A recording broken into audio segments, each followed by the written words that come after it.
Hello guys, pag-usapan lang natin ang breaking news. Ayon kasi sa balibalita, Daniel Padilla excited na bang magpakasal kaya sabay sila aalis ni Catherine Bernardo sa pagiging artista. Balibalita kasi naglalaylo na ang dalawa. Tila si Daniel Padilla kasi ay alam niya na ang ibig sabihin ni Catherine Bernardo sa pagiging ama. Kailangan patunayan ni Daniel Padilla na karapat-dapat siyang maging ama at asawa ni Catherine Bernardo. Papaano nga naman kasi si Daniel Padilla bili ng mga sasakyan at lalong-lalo na puro libre ang ginagawa umano ni Daniel Padilla sa kanyang mga kaibigan. Puro gastos doon at gastos rito. Yan ang sinasabi umano ni Catherine Bernardo na paliwanag umano kay Daniel Padilla. Dapat daw merong nararating ang mga kinikita umano ni Daniel Padilla. Para at least kung sakasakali daw na hindi na siya artista or malaos na siya, meron siyang mga negosyong pwedeng kumita pa at lumago pa.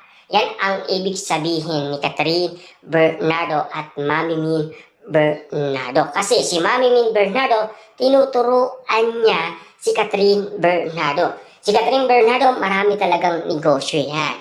Lalo-lalo na kasi sa ginagawa umano ni Mami Min Bernardo at Daddy Teddy Bernardo. Sila yung nag-a-handle. Samantalang umano si Daniel Padilla. Iba yung ginagawa niya.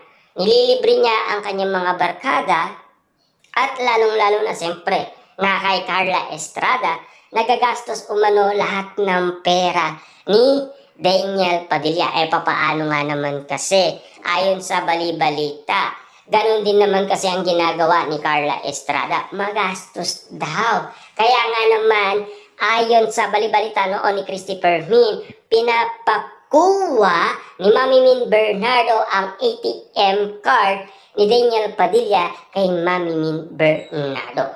Baka nga naman kasi masanay at lalong-lalo na, siyempre sayang nga naman kasi ang perang kinikita ni Daniel Padilla kung saan-saan napupunta nang wala naman bumabalik. Siyempre, labas ng labas, wala naman bumabalik. Yun ang ibig sabihin ni Catherine Bernardo. Pero ngayon, parang naiisip na ni Daniel Padilla kung ano ang pagkakamali niya noon na kinokorek niya na ngayon. Ibig sabihin, nakilala na ni Daniel Padilla ang kanyang sarili kung bakit niya naman kasi ginagawa niya na ang lahat para manatili siyang